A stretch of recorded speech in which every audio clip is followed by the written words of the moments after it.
If you've got friends who are fans of the New York Metropolitans, well, you might want to check on them because the Mets hit a new rock bottom for the 2023 season as they now have lost 7 games in a row following a 14-7 loss to the Pirates in Pittsburgh on Friday night.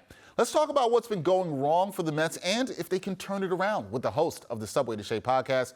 That would be Anthony Rivera. Anthony, I feel like I said this to you last time. I hope you are doing much better than the Mets are. Yeah, I am. I'm worried about the Met fans. I know someone on Twitter said, can the bottom drop more? And the answer is yes, it can always drop more. So there's never rock bottom for this team.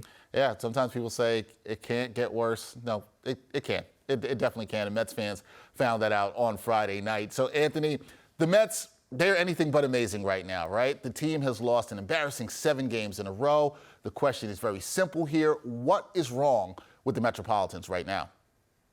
No consistency, right? Nowhere. Not in the lineup, not in the pitching rotation, not in the bullpen. They're not putting teams away. There's so many mental errors. The fundamentals aren't there like they were last year. You know, you look at Lindor's error, opened up the floodgates again with Tyler McGill, and it looked like Little League play to me yesterday against Pittsburgh. Last year, Buck had them focused. They capitalized on other teams' errors, and they were fundamentally sound. And it seems like this year, it's a role reversal. It's the opposite. The other teams are taking advantage of the Mets. Yeah, and that's what we have been seeing. Now, the Mets, they have the highest payroll in baseball, but they're 4 games under 500, 30-34 heading into Saturday's game with the Pirates. This is a big question among Mets fans. Who is to blame for this disappointing first 64 games for New York?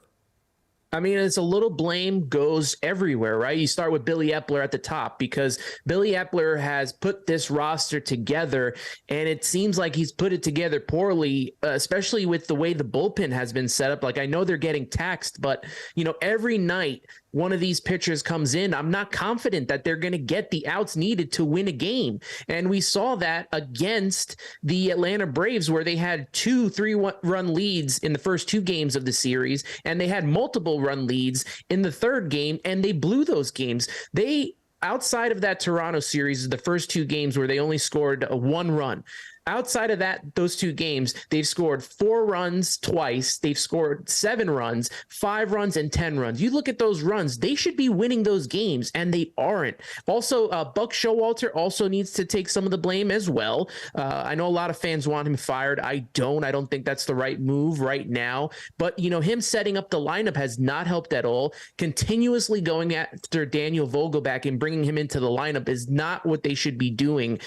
There should be more playing time. And I'm hoping now that, you know, with Pete Alonso being out, that Mark Vientos gets the playing time that he should be, to see if we got anything there, whether he can be in this lineup and be a DH or as a, you know, somewhat of a trade bait for the trade deadline.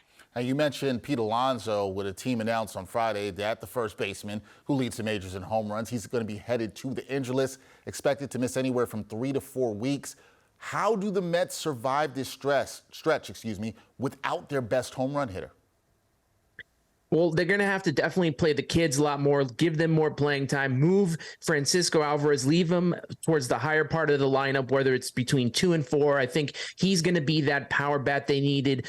Like I said earlier, let Mark Vientos continue to get playing time, because he's going to need to see if we can use him for the future as a DH or if he's going to have to be traded. And, you know, most importantly, this is Lindor's opportunity to change the narrative around him.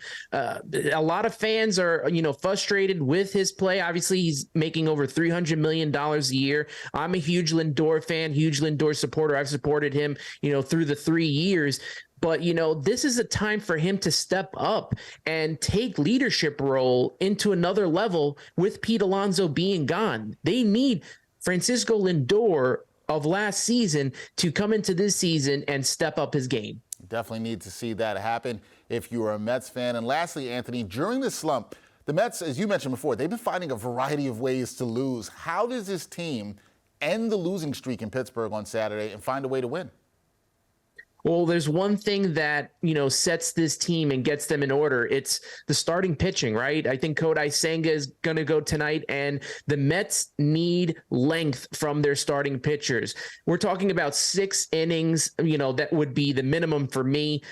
7 innings would be great, but they need to get the bullpen rest, especially after last night. Verlander not going well in Atlanta was a big problem. Scherzer kind of went a little bit long, but, fell apart and gave up the runs. They need the starting pitching to set the tone for the offense, for the bullpen, and that's going to get this Mets team back on track. And if they can be consistent, that could be a big helper and a big difference moving forward for this team. We will see on Saturday if the Mets can end this 7-game losing streak and get back on track. As Anthony said, that is Anthony Rivera, the great host of the Subway to Shea podcast. Check him out there. Anthony, thank you for the time. Glad you were doing better than the Mets, and we will see if they can turn things around.